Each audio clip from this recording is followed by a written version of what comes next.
comme si vous y étiez. Comme si vous y étiez. Ça veut dire quoi, ce titre-là? Ça veut dire que déjà, on va utiliser l'imagerie dans cette compétence-là. OK? On va utiliser l'imagerie, de faire de l'imagerie, donc prendre un moment, avoir une image mentale, puis se pratiquer avec cette image mentale-là. Pourquoi qu'on fait ça, de l'imagerie? Connaissez-vous les études sur l'imagerie?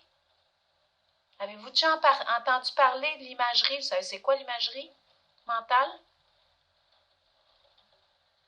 Exactement. Pourquoi qu'on ferait ça, de la visualisation, puis de la visualisation positive? J'aime bien ton adjectif ici, parce qu'on ne veut pas faire de la visualisation négative. Okay? On veut faire de la visualisation pour se motiver, avoir moins peur. Et aussi, le cerveau, il fonctionne de même. Tu sais, le cerveau, il ne fait pas la différence en vrai puis en imagination. Tu sais, quand tu écoutes un film d'action à TV, là, votre corps, il réagit quasiment comme si tu es dans l'action, hein, quand tu embarques, là, tu sais. Il y a les palpitations, puis tu es énervé, puis il vit ça, puis on aime ça ou on n'aime pas ça, peu importe. Mais quand tu fais de l'imagerie, tu fais ton film, bien, tu veux faire un film où tu visualises que tu es compétent.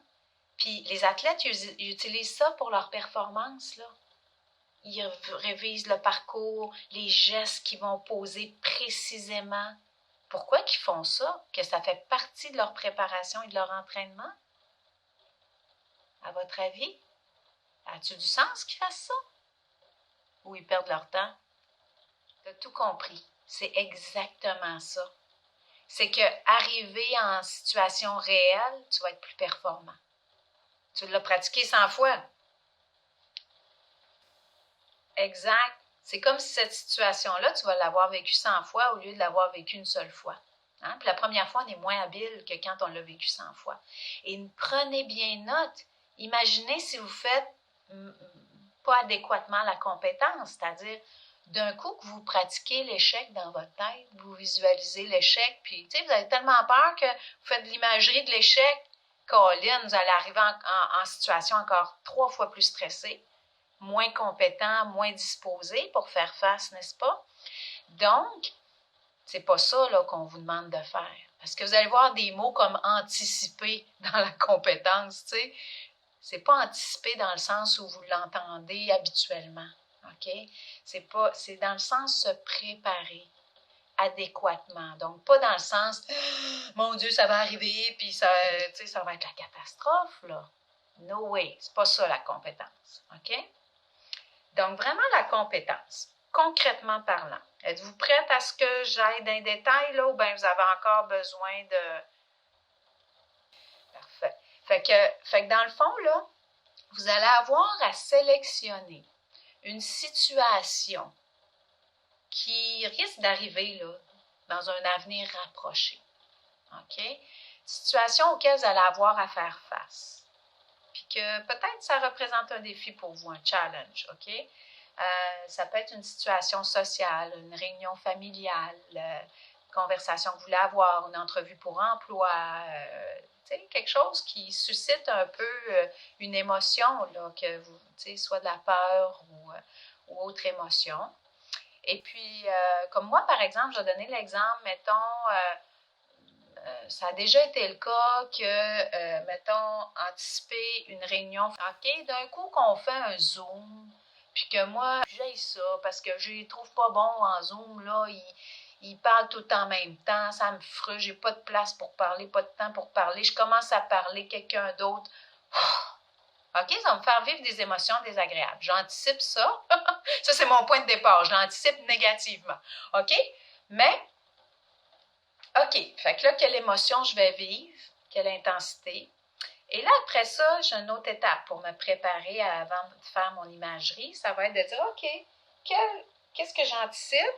Quelles compétences je vais vouloir utiliser dans la situation? Qu'est-ce que je vais faire exactement? Comment je vais me comporter? Comme l'athlète, là, comment je vais me comporter sur mon parcours, OK? Bon, bien, s'il arrive ceci, je vais utiliser la compétence demi-sourire. Je vais tourner mes paumes de main vers le haut. Je vais détendre mon visage.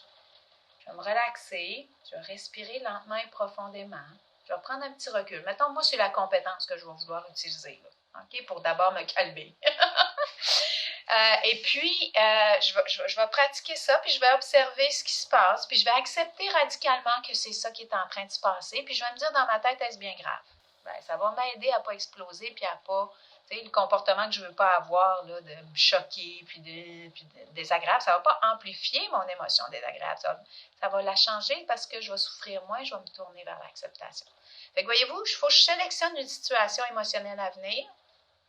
Comment je vais vouloir me comporter dans la situation? Tu sais, c'est quoi qui risque d'être problématique pour moi là-dedans? OK, comment je vais me débrouiller?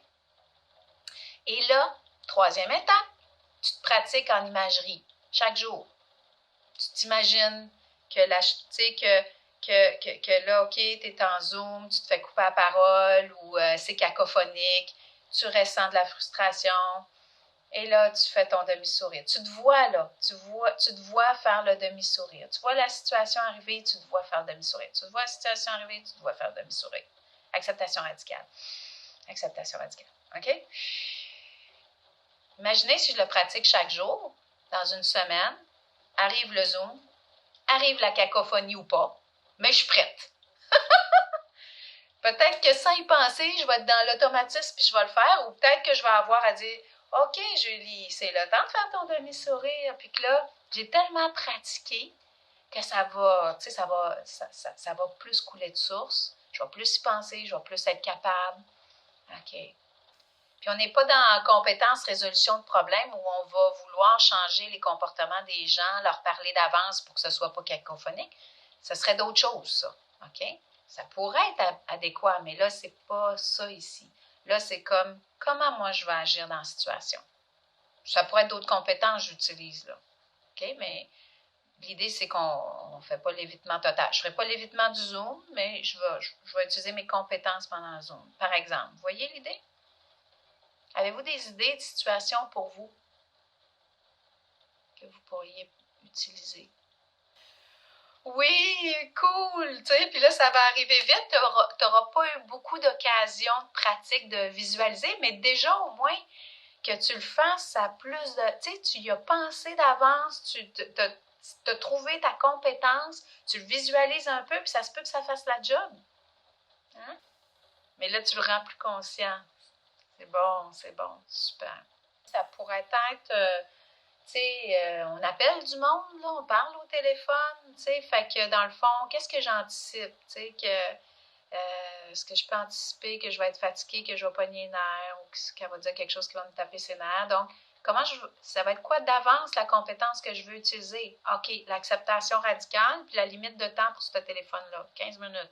Après 15 minutes, je me trouve une défaite ou pas, ou peu importe. Tu sais, j'arrête, j'ai le droit d'arrêter un téléphone. Tu sais, j'ai le droit d'avoir un temps limité que je vais accorder à ça.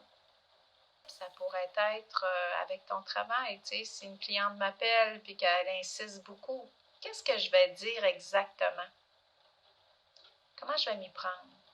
Puis tu le pratiques un peu. Avec un beau ton de voix, tu sais, puis tu sais, des fois, on va avoir à faire le disque brisé, le répéter 3-4 fois à la cliente parce qu'elle va vraiment la vouloir, puis tu vas vraiment vouloir t'en aller. Exemple. La prochaine fois que quelqu'un va me demander un lift, un moyen de transport, la prochaine fois que quelqu'un va me demander de l'argent ou un service, ça peut être ça. Mais tu sais que vous prévoyez que ça va arriver, là.